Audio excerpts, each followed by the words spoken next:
Thank you and welcome to the show this morning. The topic this morning is the life and times of a United States colored trooper, and we have with us to talk about the life and times of a United States colored trooper, Gary Burke.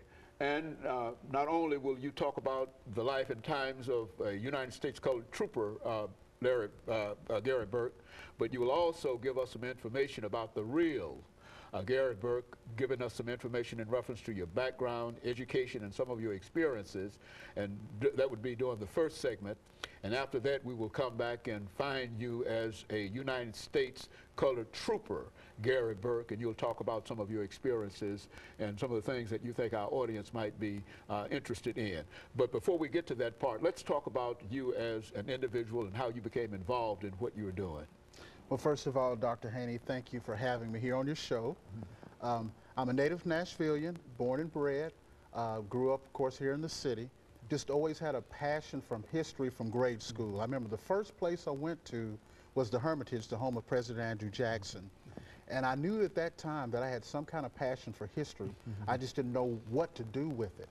So as I matriculated through the grade schools and junior high and high school, I came to Tennessee State University and I met a Dr. James Haney and took his class of history. And from that point on, I've been passionate about history ever since. And I thank you for teaching me that passion, Dr. Haney. We appreciate you saying that, Gary. But how did you become involved in a reenactor, as a reenactor? Where did that come from? Well, I tell you, after watching the movie Glory in 1989, I just had a passion about where did these brave black men come from. And in that research, I ran across a couple of gentlemen, a gentleman named Bill Radcliffe, who was speaking at a library, and a gentleman named Dennis Boggs, who was portraying President Lincoln. And when I found them, I knew I had been linked to something special, and that group, we've been together ever since. So finding those gentlemen on the road already to history, I joined in and marched right in with them. And in a real sense, you've almost internalized being a trooper in reference to the war and all of those activities that are involved in it. Is that? Yes, sir. I talk about it like this. When I'm wearing this uniform, or if I'm not wearing this uniform, it's the dignity that those men fought for our lives, that they paved the way to our freedom.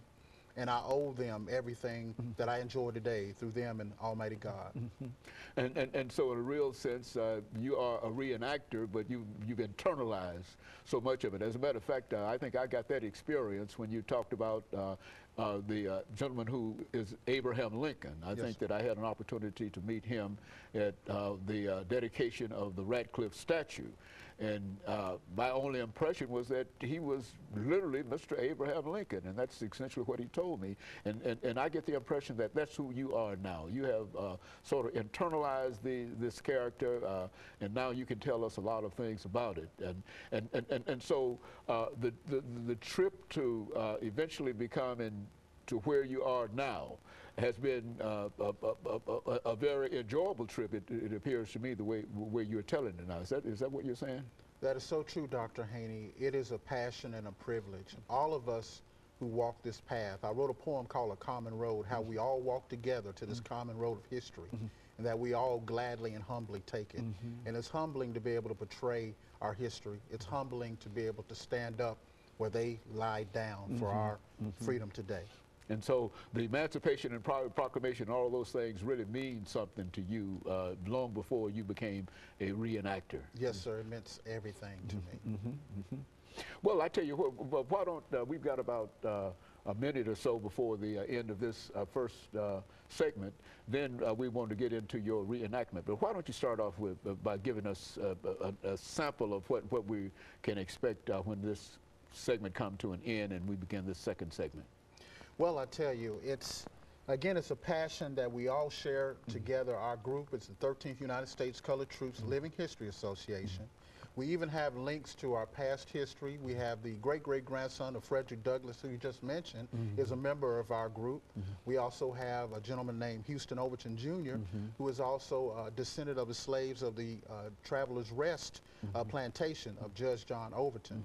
We also have others who are linked to history through the United States Colored Troops. And so I'll probably giving information about how the Battle of Nashville and Nashville influences all our lives through that thread of the Civil War.